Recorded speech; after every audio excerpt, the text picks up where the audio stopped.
Тусгай үгийн цагийг эхлүүлээд хамтдаа залбирцгаая. Тэваачингийн бурхан аваа энэ цагт бидэнтэй хамт байгаач лайв үзэж байгаа бүхий л хүмүүсийг онцгой нэг бүрчлэн та өрөөлө буулгаач, ойлголт мэрэгэн ухааныг дүүрэн байлгаж зөв шийдвэр гаргуулж өгөөч гэж эзэн Есүсийн эрхэм нэрээр даатхан залбирч байна. Амен. За бид 7 хоногийн туршид дуулал 136 дугаар бүлгээр аялж байгаа. Өнөөдөр дуулал 136 дугаар бүлгийн 16 дугаар ишлэлийг бүгдээрээ харъя. Өөрийн хүмүүсийг цөлөөр дагуулсан түнд талархагтун. Учир нь түүний хайр анарал мөнхийх гэсэн энэ ишлэл байгаа. Тэгээд цөл гэж ярихаар хүн бүрийн зүрх сэтгэлд өөр ойлголт байдаг байх л та. Зарим хүмүүс цөл гэхээр хэмжээшлүү шаргал эсвэл ангамл усгүй газар нар шарсан халууныг бодох байх. Үнэхээр цөл бас их хажин газар байд юм бэлээ. Би бол жинхэнэ цөлд очиж үзээгүй.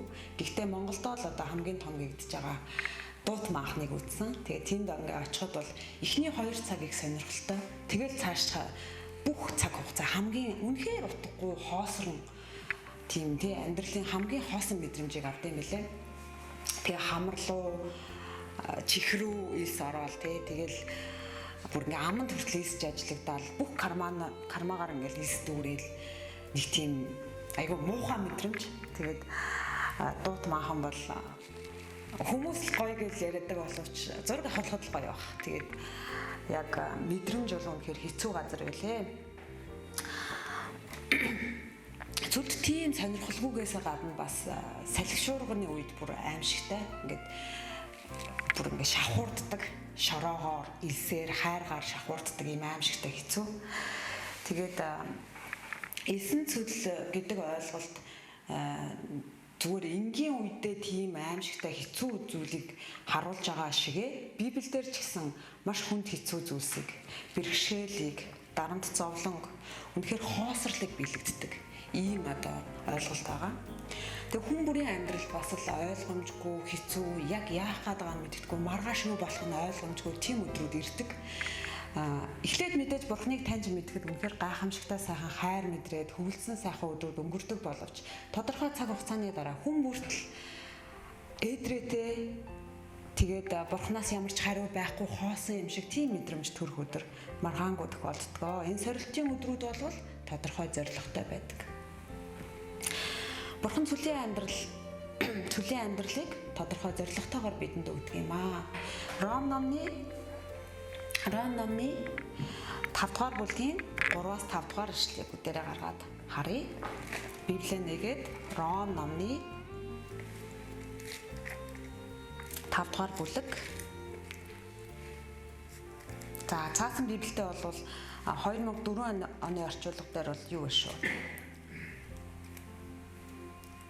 229 дугаар хуудсан байна. Ром 5-ын 3-5. За, эндээс уншаад өгье. Түүгээрч барахгүй мөн зовлонтойдоо баярладаг. Учир нь зовлон зүдгүүр нь төвчээр нь туршлагатай байхыг. Туршлагатай байх нь найдварыг төрүүлдэг. Найдвар нь урам хугалдаггүй. Учир нь бидэнд өгөгдсөн ариун сүнсээр дамжуулан Бурхны хайр бидний зүрхэнд цулгасан байдаг гэж. За энэ бол цөл буюу тэр зовлон бэрхшээл хэцүү дарамттай амьдралын цаг хугацааны зорилго нь байдаг. Тэр цөлийн зорилго бол бас нөгөө талаараа бид ингээд Египтээс гараад Канаан нутаг руу аялж байгаа яг л тэр Израилийн ард түмэн шиг амьдралын бэрхшээлийг туулдаг. Тэгэхээр дараа нь бас сүү балгаар бэлгсэн тэр Канаан нутаг шиг тийм сайхан хангалуун амьдрал цөлийн дараа биднийг хүлээж байдаг юм шүү.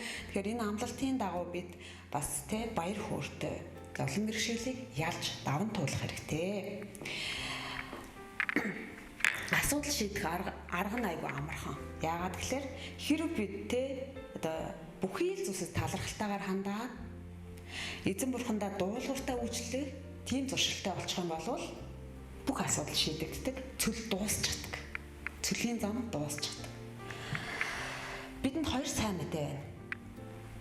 хэдийгээр одоо бид цөлийг бүр заавал туулж цаана Канаан нутагт очих ёстой боловч хэдийгээр бид хэцүү бэрхшээлийг заавал даван туулж иж бурхантай тий баяр жаргалтай амьдрах тэр сайхан одоо өдрүүдийг эхлүүлэх боловч тэр дунд нэгдүгээрт бурхан бидэнтэй хамт байдаг.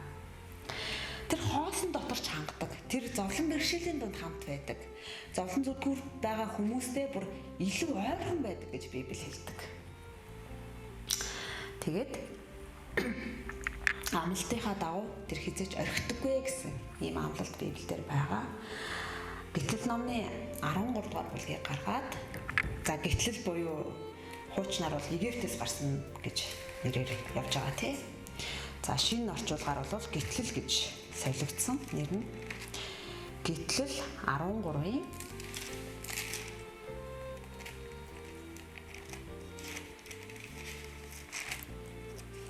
22 дугаар эшлэл. За 2004 оны орчуулгаас 95 дугаар хуудсанд байна. Өдөр нь үүлэн багна, шөнө нь галан багна, ард түмний өмнөөс зайлсангүй гэсэн байна. Тэгэхээр Бурхан яг л Израильчуудыг Египтийн нутгаас авч гараад цөлөөр дагуулan явахдаа үргэлж тэдний өмнө чиглүүлэн удирдах байсан гэдгийг бид эндээс суралцах ёстой. Тэгэхээр Бурхан бол ард түмнээ хизээч орхиогүй юм аа. Нэг хошин яриа байдаг л да. Хөтөлд намайг ажиллаж авах үед манай сүмийн нэг гишүүн баярт мэдээгээр ингээд зөндөө олон хүмүүс гаднаас ирсэн байж хахад тэгж ярьж байсан. Сүм дээрээ ирээл амар тайвныг мэдрэх юм аа. Өстой гоё байна. Ажил дээр бол өстой байхгүй штэ гэж тэгсэн чинь тэр баярт мэдээгээр ирсэн байсан нэг хүү тэгж асууж ирсэн. Тэгээд ихчээ танай ажил дээр чинь Бурхан байдгүй мó? Бурхан хаач байдаг биш юм уу? Бүх газарт байдаг шүү дээ гэдгсэн чинь нөгөө их чинь бүр яа яста би яста нэр андуурсан байна. Ажил дээр ч гэсэн нэрээ тэр хэцүү бэрхшээлийн донд байгаа штэ нэрээ тийм гэд санаж байгаа байхгүй. Тэгэхээр цаг хугацаа, орон зайг одоо хязгаарлагдахгүй Бурхан бидэнтэй үргэлж хамт байдаг. Зовлон бэрхшээлийн донд ч хамт байдаг юм шүү. Хоёр дахь ойлголт бол хоёр дахь сайн мэдээ нь юу вэ гэхээр Бурхан биднийг мөнхөд тэр цөлд байлгахаар төлөвлөөгүй юм аа. Тэр тодорхой цаг хугацааг бидний сайн сайхны төлөө төлөвлөөд ард нь баяр хөөртэй, баяр жаргалтай өдрүүдийг бас төлөвлөсөн байгаа гэдгийг бид харах хэрэгтэй. Израильчууд 7 хоногийн дотор туулж өнгөрүүлэх тийм газрыг 40 жилийн турш бидрэн явж туулсан байдаг. Бид 40 өдрийн турш туулж болно, 40 жилийн турш туулж болно. Тэгээд цөлийг гатлаад Канаан нутагт очиж болно, бас эсвэл цөлдөө үхэж мөхөж болно. Энэ зөвхөн яг миний, яг таны сонголтоос шалтгаалдаг юм аа. Хэрэг бид Бурханд дуулууртай тэгээд бүх зүйлс нь өөрт маань өгж байгаа бүх зүйлс талархалтай хандаж чадах юм бол бид цөлийг дуусгаж болно. Цөлийг гатлаад Канаан нутагт орж болно. Харин бид гомдолсоор байвал хэрэг бид Бурхныг эсэргүүцсээр байвал Бурхнаас өгж байгаа тэр бэрхшээлийг даван туулах хүчгүй байвал Бурхнаас тусламж гоо хашгирахгүй юм бол цөлдөө мөхөж болно. Насан туршдаа тэр цөлд амьдарч бас болно гэсэн үг. Тэгэхээр энэ их хатуу боловч үнэн мэдээ. Тийм учраас та бүхэн бас анхааралтай сонсоорой. Тэгээд амьдралдаа юу бид цөлийн дотор суралцаж болох вэ? Бурхнаас өгж байгаа тэр цөлийн ивэлийг би яаж авах хүртэх вэ? Үр дүн нь юу байх вэ? Ямар баяр жаргалтай сайн сайхан үр дагавар бий болох вэ гэдгийг бодож тооцоолж асуудал бэрхшээлдээ хандах хэрэгтэй юм аа. Тэгэхээр бүрэн дуран бууж өгч эргэж буцалтгүйгээр Бурханд одоо дуулууртай байх шийдвэрээ гаргана гэдэг бол хүн бүрийн хувьд хамгийн чухал мэдээ.